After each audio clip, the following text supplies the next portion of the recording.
Welcome back, everybody. Today I'm going to talk to you about life lessons that I've learned in medical school. Now, as a pre-med, I was very similar to most other people in the sense that the holy grail was getting into med school. And once I did that, the clouds would part, everything would be clear, and life's problems would be solved. And needless to say, medical school was a rude awakening to all that. Through the craziness and disappointments, you learn some things along the way that you wish you knew earlier, and things that apply to life outside of school as well. So I'm going to talk to you about a few of those, and hopefully you can use those to learn them early on and avoid some of the mistakes that I made. Now, number one is that life does not pause for you. As pre-meds and medical students, it's natural that career and the things that go with it take up a lot of our time and mental energy. In pre-med, I had tunnel vision towards med school, and nothing mattered which didn't relate to getting me there. Now, this focus was nice because it allowed me to avoid distractions and got me into med school on my first time applying, so I can't say I entirely regret it. But with that said, one of the biggest regrets in my life is not enjoying college more. Even if I'd done my work, I would force myself to do something productive instead of just having fun and enjoying the process. I wouldn't allow myself to be happy because it was like, well, I haven't made it yet. And one thing you learn once you get in is that you're never going to feel like you made it.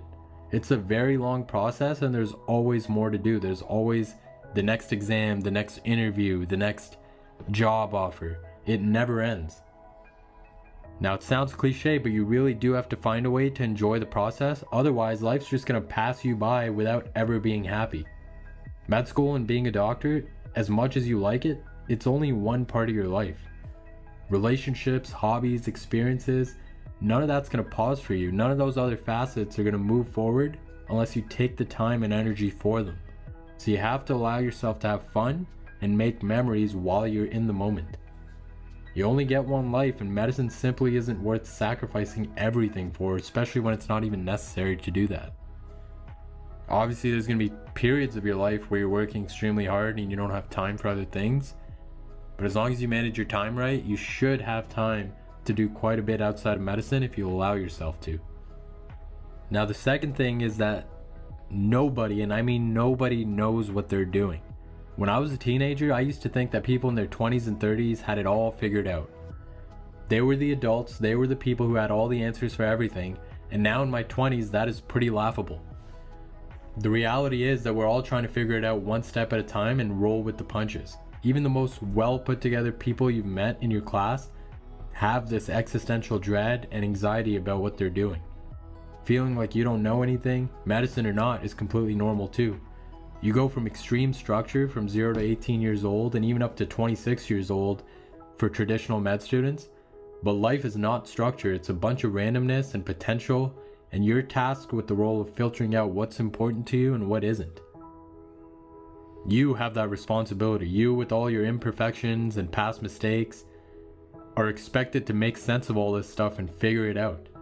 The only thing you can do is take action in the direction that you think you want to be and reflect on what's working and what isn't.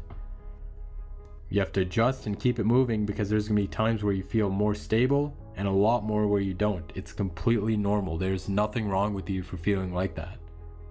No matter how many mentors you have or parents or family or friends trying to guide you, ultimately it's you that has to figure this stuff out on your own. Now, real quick guys, if you get value from these podcasts and videos, we ask that you please leave a like, subscribe, and share it with your friends. It helps us to reach more people and we really appreciate it. Now, the next thing is that you're always going to wonder what if. When you're in the thick of a tough block or studying some irrelevant details for an upcoming exam, you're always going to wonder if the grass is greener on the other side. What if I just became an engineer or a computer science guy? They make a ton of money. What if I kept a normal job out of college and just invested properly? I could have been buying a house right now like the rest of my friends. I could have been starting a family and traveling. I'm going to have to work like 80 hours a week for residency. What if I put that time into making an app or starting a business? The reality is that life is full of infinite potential things that you could do, but there's no guarantee that you'll succeed at any of them or that you'd even be good at them. No matter what you do, there are parts of it that you will like and parts of it that you won't. Nowadays, with social media and the constant comparison, you always feel like the grass is greener on the other side and other people's lives are just so much better than yours. Now, to be entirely honest, I haven't quite figured out how to tackle this one fully. Sometimes I still get the feelings of, what am I doing here? I should be putting this time into something else. Is it even worth it? And things like that. What I'm doing right now and what seems to be working is just trying my hardest in my current pursuit and trusting God or the universe or whatever you want to call it, that I'll end up where I'm supposed to be. Takes a little bit of pressure off my shoulders, because the alternative is to just constantly think about other things you could be doing, and the reality is there's simply not enough time in the day or in life to just try everything. So it's completely normal to wonder what if, and if you're making the right call and questioning yourself. There's nothing wrong with you for doing that. The next thing is that no one's coming to save you. We all have things in our lives that happen which we feel are unfair and that we've been victimized. And although that may be true, the fact of the matter is, as harsh as it sounds, nobody cares. That's not to say that there isn't help available, therapists, psychologists, and you should certainly take that help if you need it, but the point is that no one's going to hold your hand and take you to what you need to do. Everybody has different advantages and disadvantages, problems and lucky breaks, but at the end of the day, if all goes well, you have about 80 to 100 years on this planet. The first 18 are largely out of your control. The last 20 or so, you're not going to have the same energy and ability. So that leaves around 60 solid, productive years. What you do with that time is going to be a result of your own decisions and actions. Everybody has their own problems, and those people are their own priority. You need to protect your time and energy and do whatever you need to do to heal yourself, to push towards a happy life, whatever that looks like for you. You need to stop wasting your time and energy waiting for some hero to show up and give you a hand and guide you down the right path. You come to realize the older you get, that is entirely up to you. If things have happened in your past, no one's coming to apologize for them.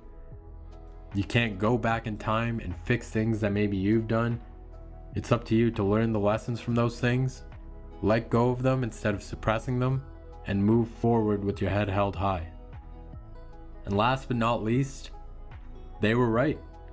Growing up, we all have those quote-unquote old people talking in our ear, telling us things like time goes fast and enjoy the journey, money isn't everything, be grateful, and we all just brush it off like, you old people don't know me. And that is until you see yourself becoming those old people. You begin to realize that everything they said is true. It's almost like they've done it before. You realize that the best memories are just the simple things, the snowball fights when you were a kid, hanging by the bonfire with your friends, live music, laughing from the soul at the stupidest jokes that make no sense to anybody else. These are the real memories and experiences where fulfillment comes from. Not the flashy Instagram pictures or the cars and the money that you swipe through Instagram and you're jealous of. Because the thing is, money can't buy these things. Status and prestige and your title at your job, they can't make up for a lack of these things. Now, this isn't to say give everything up and, meditate and all day and just become a hippie. Stay competitive, stay hardworking, but make sure, please, that you're enjoying the simplest things and having experiences in your life. Ultimately, you're going to look back at these memories and pictures, not your bank account balance or your MCAT score. And so the next time one of these old people tries to give you some advice, maybe take it into consideration because they might be onto something. So that's it for today, guys. These are 5 things that I wish I knew, that I try to live by now, and hopefully you can start it earlier than I did. As always, feel free to reach out to us. Let us know what you want to hear about next, and we'll get back to you as soon as we can.